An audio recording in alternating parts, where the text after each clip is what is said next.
Hello दोस्तों, स्वागत करते हैं आपका अपने यूट्यूब चैनल अध्ययन एक्सप्रेस में। दोस्तों आज हम जूनियर सुपर टेस्ट से रिलेटेड सोशल साइंस के इम्पोर्टेंट क्वेश्चंस की चर्चा करेंगे जो आपके एग्जाम के लिए बहुत ही इम्पोर्टेंट हैं। इसलिए दोस्तों वीडियो को ध्यान से देखें और लास्ट तक ज़रूर देखें। यदि दोस्तों चैनल पर पहली बार आए हैं तो चैनल को सब्सक्राइब कर लें और बेल आइकन प्रेस कर दें ताकि आपको समय से नोटिफिकेशन मिलता रहे और आपको ऐसी ही वीडियो प्राप्त होती रहे। आइए देखते हैं पहला क्वेश्चन है दोस्तों हमारा, निम्नलिखित में से कौन सा तथ्य भारत में उत्तरी भागों में गांव प्रमुख यानी ग्राम भोजका के विषय में सत्य नहीं है। दोस्तों यहाँ पे ग्राम भोजका के बारे में कौन सा कथन सत्य नहीं है यह ढूंढना है यहाँ पे। तो ऑप्शन देखेंगे। पहला ऑप्शन है राजा ने उसको कभी टैक्स एकत्र करने के लिए प्रयोग नहीं किया। दूसरा ऑप्शन है प्रायः उसके पास दास होते थे और वह भूमि पर खेती करने के लिए मजदूरों को लगाया करता था। तीसरा ऑप्शन कह रहा है वह प्रायः बड़ा भूस्वामी होता था। और चौथा ऑप्शन है उसको पद विरासत में मिलता था। तो दोस्तों यहाँ पे कौन सा कथन सत्य नहीं है? तो हमारा यहाँ पे ऑप्शन नंबर ए सत्य नहीं है। तो यही राइट आंसर हो जाएगा, क्योंकि दोस्तों राजा ने उसको कभी टैक्स एकत्र करने के लिए प्रयोग नहीं किया था। यह कथन बिल्कुल सत्य नहीं है, इसलिए हमारा राइट आंसर हो जाएगा ऑप्शन नंबर ए। दोस्तों ग्राम भोज का गाँव का प्रमुख होता था जो राजा के लिए कर का संग्रह कार्य करता था, ठीक है, यानी टैक्स को इकट्ठा करने का काम करता था। यह दोस्तों प्रायः बड़ा भूस्वामी होता था, उसके पास दास होते थे। इसके अलावा वह भूमि पर खेती हेतु मजदूरों को लगाया करता था, ठीक है। इसलिए दोस्तों ऑप्शन नंबर बी, सी और डी ये तीनों सत्य हैं और ऑप्शन नंबर ए जो सत्य नहीं है यही हमारा राइट आंसर हो जाएगा। आइए देखते हैं अगला क्वेश्चन। अगला क्वेश्चन है दोस्तों, हर्ष के माने जाने वाले सोने के सिक्कों के पृष्ठभाग पर किसका अंकन है? दोस्तों यहाँ पे पूछ रहा है कि हर्ष के जो सोने के सिक्के थे उसके पृष्ठभाग पर किसका अंकन किया गया था। ऑप्शन है यहाँ पे अवलोकितेश्वर, तारा, सूर्य या शिव पार्वती। तो दोस्तों यहाँ पे राइट आंसर क्या हो जाएगा? यहाँ पे राइट आंसर हो जाएगा option number D. Option number D यहाँ पे राइट आंसर हो जाएगा, ठीक है, क्योंकि दोस्तों हर्षवर्धन के कई सिक्के मौखरी शासकों के सिक्कों के साथ भिटौरा ढेर से प्राप्त हुए हैं। कहाँ से दोस्तों? भिटौरा ढेर से प्राप्त हुए हैं, भिटौरा, ठीक है, जिसमें प्रमाणित होता है दोस्तों कि यह शिलादित्य नाम से हर्षवर्धन ने कुछ सिक्के चलाए थे जिस पर वृषभ की आकृति मिलती है, ठीक है। इसलिए हम कह सकते हैं कि हर्ष ने अपने पूर्व आराध्य देव शिव के वाहनों को सिक्कों पर स्थान दिया था, इसलिए राइट आंसर हो जाएगा ऑप्शन नंबर डी। आइए देखते हैं अगला क्वेश्चन। अगला क्वेश्चन है हमारा, निम्नलिखित में से किसने नालंदा विश्वविद्यालय का भ्रमण व वहां अध्ययन किया था? तो दोस्तों किसने नालंदा विश्वविद्यालय का भ्रमण तथा वहां पर अध्ययन किया था? ऑप्शन है यहाँ पे ह्वेनसांग, फाहियान, मेगास्थनीज या उपरोक्त में से कोई नहीं। तो दोस्तों यहाँ पे राइट आंसर क्या हो जाएगा? तो यहाँ पे राइट आंसर हमारा हो जाएगा ऑप्शन नंबर ए, यानी ह्वेनसांग नालंदा विश्वविद्यालय का भ्रमण किया था तथा वहाँ अध्ययन किया था, ठीक है, इसलिए राइट आंसर हो जाएगा ऑप्शन नंबर ए। आइए देखते हैं दोस्तों अगला क्वेश्चन। अगला क्वेश्चन है हमारा, वल्लभी विश्वविद्यालय कहाँ स्थित है? ऑप्शन है यहाँ पे बिहार, उत्तर प्रदेश, बंगाल में या गुजरात में। तो दोस्तों वल्लभी विश्वविद्यालय यह कहाँ पर स्थित है? तो यह हमारा गुजरात में स्थित है। ऑप्शन नंबर डी इसलिए राइट आंसर हो जाएगा, ठीक है दोस्तों। गुजरात के काठियावाड़ में स्थित है यह, वल्लभी नगर में, और इसी नाम का राज्य था। क्या था दोस्तों? काठियावाड़ में स्थित वल्लभी नगर, ठीक है। आइए देखते हैं अगला क्वेश्चन। अगला क्वेश्चन है हमारा, छठवीं 7वीं शताब्दियों में एक मौर्य वंश कहाँ शासन कर रहा था? ऑप्शन है यहाँ पे बनवासी, कोंकण, लाट या वातापी। तो दोस्तों यहाँ पे राइट आंसर क्या हो जाएगा? यहाँ पे राइट आंसर हो जाएगा ऑप्शन नंबर सी, यानी लाट, ठीक है, क्योंकि दोस्तों मौर्यों की एक शाखा जो 6वीं 7वीं शताब्दी में लाट में शासन कर रही थी, ठीक है, जिसको सिसोदिया वंश के प्रारंभिक पुरुष गुहिल ने मारकर भगाया था और तदंतर गहलोत वंश की स्थापना की थी। इसलिए राइट आंसर हो जाएगा ऑप्शन नंबर सी। आइए देखते हैं अगला क्वेश्चन। अगला क्वेश्चन है दोस्तों, बौद्ध धर्म की आलोचना एवं वैदिक परंपरा के समर्थन करने के लिए विख्यात है। ऑप्शन है यहाँ पे आर्यदेव स्वाम, धर्मकीर्ति, कुमारिल या उमा स्वामी। तो दोस्तों बौद्ध धर्म की आलोचना एवं वैदिक परंपरा के समर्थन के लिए कौन विख्यात है? तो यहाँ पे ऑप्शन नंबर सी हमारा राइट आंसर हो जाएगा। ठीक है, यानी कुमारिल। ऑप्शन नंबर सी दोस्तों इसका राइट आंसर हो जाएगा। कुमारिल कौन था दोस्तों? तो दक्षिण भारत के संत कुमारिल थे। ठीक है, इन्होंने पूर्व मीमांसा दर्शन की स्थापना की थी। ठीक है, किसकी स्थापना? पूर्व मीमांसा, ध्यान दीजिएगा, पूर्व मीमांसा। आइए देखते हैं अगला क्वेश्चन। अगला क्वेश्चन है दोस्तों, निम्नलिखित में कौन धर्मशास्त्र लेखक पैतृक संपत्ति में पुत्र का जन्मना अधिकार मानते थे? ठीक है, यानी दोस्तों कौन लेखक धर्मशास्त्र के जो थे पैतृक संपत्ति में पुत्र का जन्मना अधिकार मानते थे? ऑप्शन है यहाँ पे मनु, देवल, जीमूतवाहन या विज्ञानेश्वर। ठीक है, तो यहाँ पे दोस्तों राइट आंसर क्या हो जाएगा? यहाँ पे राइट आंसर हो जाएगा option number D. Option number D दोस्तों इसका राइट आंसर हो जाएगा। ठीक है, यानी विज्ञानेश्वर लेखक पैतृक संपत्ति में पुत्र का जन्मना अधिकार मानते थे। आइए देखते हैं अगला क्वेश्चन।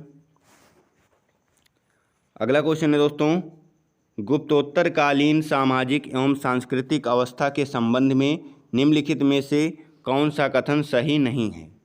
दोस्तों यहाँ पे सही नहीं पूछ रहा है। ऑप्शन देखेंगे, पहला ऑप्शन है हमारा यहाँ पे भूमि अनुदानों की संख्या में वृद्धि हुई, दूसरा है जातियों की संख्या में वृद्धि हुई, और तीसरा कह रहा है केंद्रीय नियंत्रण में वृद्धि हुई या फिर तांत्रिक क्रियाकलापों में वृद्धि हुई। तो दोस्तों इसका राइट आंसर क्या हो जाएगा? इसका राइट आंसर हो जाएगा ऑप्शन नंबर सी, यानी केंद्रीय नियंत्रण में वृद्धि हो गई। ऑप्शन नंबर सी दोस्तों इसका राइट आंसर हो जाएगा। अगला क्वेश्चन। अगला क्वेश्चन है दोस्तों, गुप्तोत्तर काल में स्वर्ण सिक्कों की क्रमशः अनुपस्थिति एवं सिक्कों का क्षरण क्या दर्शाता है? पहला ऑप्शन है वस्तुएं सस्ती थीं, स्वर्ण सिक्के आवश्यक नहीं थे। दूसरा ऑप्शन है स्वर्ण अनुपलब्धता। तीसरा है मुद्रा आर्थिकी शिथिल पड़ चुकी थी।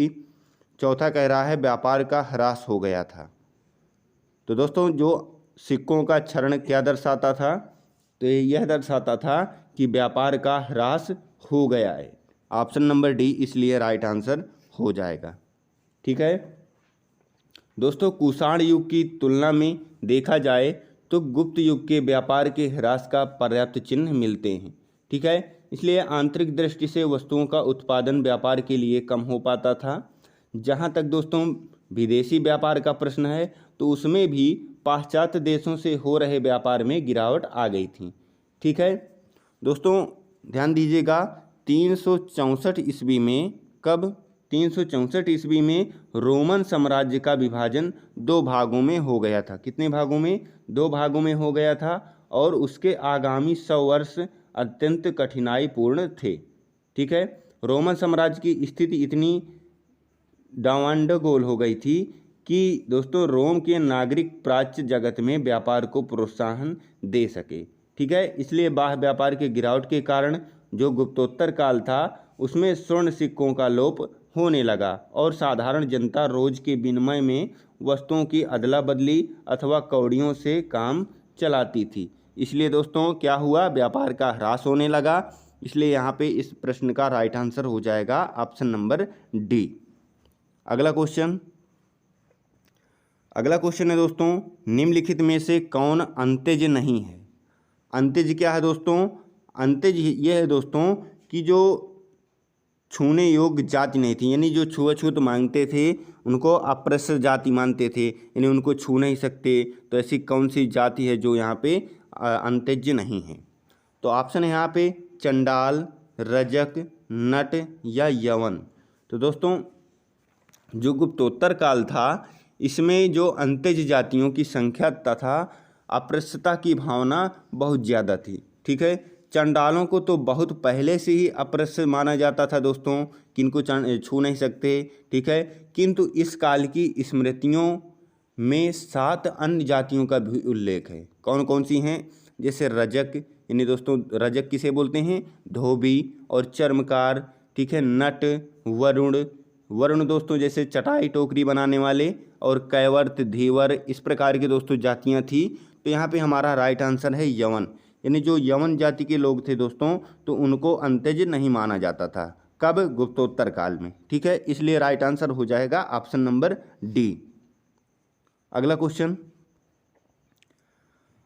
है दोस्तों, निम्नलिखित में से किसका शिखर द्रविड़ शैली में बना हुआ है? ऑप्शन है यहाँ पे भीतरगांव मंदिर, ग्वालियर का तेली मंदिर, कंदरिया महादेव मंदिर या औसिया मंदिर। तो दोस्तों किसका शिखर द्रविड़ शैली में बना हुआ है? तो यहाँ पे राइट आंसर हो जाएगा ऑप्शन नंबर बी, ग्वालियर का तेली मंदिर। ठीक है, क्योंकि दोस्तों ग्वालियर के तेली मंदिर में नक्काशी मूर्तियाँ उत्तर भारतीय शैली में हैं, जबकि शिखर द्रविड़ शैली में निर्मित किया गया था। ठीक है, इसलिए राइट आंसर हो जाएगा ऑप्शन नंबर बी। अगला क्वेश्चन है दोस्तों, केवल प्रत्यक्ष प्रमाण को कौन स्वीकार करता है? जैन, चरवाक, बौद्ध या सांख्य? तो दोस्तों केवल प्रत्यक्ष प्रमाण को कौन स्वीकार करता है? तो यह चरवाक धर्म स्वीकार करता है, इसलिए राइट आंसर हो जाएगा ऑप्शन नंबर बी। ठीक है, अगला क्वेश्चन है दोस्तों, न्याय दर्शन का प्रवर्तक कौन है? गौतम, कपिल, शंकर या वल्लभ? तो दोस्तों न्याय दर्शन के प्रवर्तक कौन है? तो यहाँ पे राइट आंसर हो जाएगा ऑप्शन नंबर ए, यानी न्याय दर्शन के प्रवर्तक गौतम थे। ऑप्शन नंबर ए दोस्तों राइट आंसर हो जाएगा, ऑप्शन नंबर ए इसका राइट आंसर हो जाएगा। ठीक है, अगला क्वेश्चन है दोस्तों, स्यादवाद किससे संबंधित है? ऑप्शन है यहाँ पे चरवाक से, जैन से, बौद्ध से या सांख्य से। तो दोस्तों स्यादवाद ये किससे संबंधित हैं? तो यह जैन धर्म से संबंधित है, इसलिए राइट आंसर हो जाएगा option number B. Option number B दोस्तों राइट आंसर हो जाएगा। दोस्तों स्यादवाद का अर्थ क्या होता है? इसका अर्थ होता है सापेक्षतावाद। यह जैन दर्शन के अंतर्गत किसी वस्तु के गुण को समझने, समझाने और अभिव्यक्त करने का सापेक्षिक सिद्धांत है। ठीक है दोस्तों, सापेक्षकता का क्या अर्थ होता है? इसका अर्थ होता है किसी से अपेक्षा करना। ठीक है, यानी अपेक्षा के विचार से कोई भी चीज़ सत्य भी हो सकती है या असत्य भी हो सकती है। ठीक है, इसी का नाम दोस्तों स्यादवाद दिया गया है, इसलिए राइट आंसर हो जाएगा ऑप्शन नंबर बी। आइए देखते हैं अगला क्वेश्चन। अगला क्वेश्चन है दोस्तों, अपूर्व का सिद्धांत किससे संबंधित है? ऑप्शन है यहाँ पे चरवाक से, जैन से, बौद्ध से या मीमांसा से। तो दोस्तों अपूर्व का सिद्धांत यह किससे संबंधित है? यह हमारा मीमांसा दर्शन से संबंधित है, इसलिए राइट आंसर हो जाएगा option number D. Option number D दोस्तों इस प्रश्न का राइट आंसर हो जाएगा। आइए देखते हैं अगला क्वेश्चन। अगला क्वेश्चन है दोस्तों यहाँ पे, निम्नलिखित में से कौन से मध्यकालीन भारत के प्रसिद्ध विधिवेत्ता थे? ठीक है, क्या पूछ रहा है? विधिवेत्ता पूछ रहा है। यहाँ पे दोस्तों ऑप्शन दिए हैं, कूट दी हुई है, तो देखेंगे यहाँ ध्यान से। विज्ञानेश्वर, हेमाद्रि, राजशेखर, जीमूत वाहन।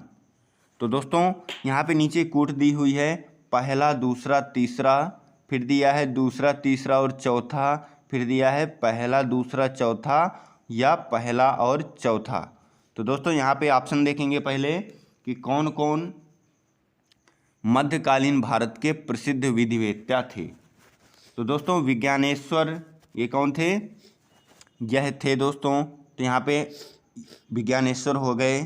हेमाद्रि तो दोस्तों यह भी हमारे क्या थे, विधिवेत्ता थे, तो ये भी हो गए। और दोस्तों जीमूत वाहन ये भी विधिवेत्ता थे। और जो राजशेखर हैं दोस्तों, तो ये राजशेखर क्या हैं, ये विधिवेत्ता नहीं थे, बल्कि कौन थे, तो ये दोस्तों कलचुरी वंश के युवराज प्रथम के दरबार में थे। इन्होंने दोस्तों काव्य मीमांसा नामक ग्रंथ की रचना की थी। ध्यान दीजिएगा, जो राजशेखर थे इन्होंने किसकी रचना की थी, तो काव्य मीमांसा की रचना की थी। ठीक है, इसलिए हमारा यहाँ पे राइट आंसर क्या हो जाएगा, यहाँ पे राइट आंसर हो जाएगा पहला, दूसरा और चौथा। ऑप्शन नंबर सी दोस्तों इसका राइट आंसर हो जाएगा। आइए देखते हैं अगला क्वेश्चन। अगला क्वेश्चन है दोस्तों, अद्वैत दर्शन के संस्थापक कौन हैं। ऑप्शन है यहाँ पे शंकराचार्य, रामानुजाचार्य, माधवाचार्य या महात्मा बुद्ध। तो दोस्तों अद्वैत दर्शन के संस्थापक कौन हैं, तो शंकराचार्य जी हैं, इसलिए राइट आंसर हो जाएगा ऑप्शन नंबर ए। ठीक है, अद्वैत दर्शन के संस्थापक कौन हैं, शंकराचार्य हैं। ऑप्शन नंबर ए दोस्तों इसका राइट आंसर हो जाएगा। अगला क्वेश्चन है दोस्तों, निम्नलिखित कथनों में से कौन सा या कौन से सही हैं। यहाँ पे दोस्तों दिया हुआ है, कथन दिए हुए हैं। पहला है एलोरा अवस्थित कैलाश मंदिर में द्रविड़ शैली का स्थापत्य है। दूसरा कह रहा है माउंट आबू में स्थित दिलवाड़ा में 2 मंदिरों का शिखर खजुराहो के मंदिर की शैली में है। तो दोस्तों इन कथनों को देखेंगे सत्य है या नहीं। तो दोस्तों जो पहला कथन है कि एलोरा में जो कैलाश मंदिर अवस्थित है यह द्रविड़ शैली में स्थापित है, दोस्तों ये बिल्कुल राइट है। और दूसरा कह रहा है दोस्तों कि माउंट आबू में जो स्थित दिलवाड़ा मंदिर है इसमें 2 मंदिरों का शिखर खजुराहो के मंदिर की शैली में है। तो दोस्तों यह कथन भी क्या है, सत्य है, इसलिए हमारा राइट आंसर हो जाएगा ऑप्शन नंबर सी, यानी पहला और दूसरा दोनों ही क्या हैं, सही हैं। ठीक है, आइए देखते हैं अगला क्वेश्चन। अगला क्वेश्चन है दोस्तों, वेदांत की शुद्धाद्वैत विचारधारा के संस्थापक कौन थे। ऑप्शन है यहाँ पे रामानुज, वल्लभाचार्य, शंकराचार्य या कोई नहीं। तो दोस्तों वेदांत की शुद्धाद्वैत विचारधारा के संस्थापक कौन थे, तो दोस्तों इसके संस्थापक थे वैष्णव संत वल्लभाचार्य। ऑप्शन नंबर बी दोस्तों इसका राइट आंसर हो जाएगा। ठीक है, वल्लभाचार्य कौन थे, ये दोस्तों कृष्ण भक्ति संप्रदाय के प्रचारक थे। ठीक है, इनका जन्म कहाँ हुआ था, बनारस में हुआ था। कब हुआ था दोस्तों, 1479 ईस्वी में हुआ था। ठीक है, एक तेलुगु ब्राह्मण परिवार में हुआ था। ठीक है, इसलिए इसका राइट आंसर हो जाएगा ऑप्शन नंबर बी। अगला क्वेश्चन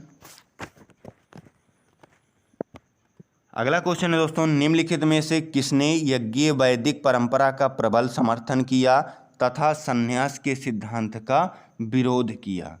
तो दोस्तों ऑप्शन है यहाँ पे गौड़पाद, कुमारिल, रामानुज या विद्यारण्य। तो दोस्तों किसने यज्ञीय वैदिक परंपरा का प्रबल समर्थन किया था लेकिन संन्यास के सिद्धांत का विरोध किया था, तो किसने ऐसा किया था दोस्तों, तो मीमांसा दर्शन के अनुयायी कुमारिल ने किया था। किसने, कुमारिल ने। ऑप्शन नंबर बी दोस्तों इसका राइट आंसर हो जाएगा। ठीक है, इन्होंने वैदिक यज्ञ का समर्थन किया था लेकिन संन्यास के सिद्धांत का विरोध किया था। ठीक है, इसलिए right answer option number B हो जाएगा। ठीक है दोस्तों वीडियो यदि अच्छा लगा हो तो वीडियो को लाइक और शेयर करना ना भूलें। यदि चैनल पर पहली बार आए हैं तो चैनल को सब्सक्राइब कर लें और बेल आइकन प्रेस कर दें ताकि आपको समय से नोटिफिकेशन मिलता रहे और आपको ऐसी ही वीडियो प्राप्त होती रहे। मिलेंगे दोस्तों अगले वीडियो में। जय हिंद, जय भारत।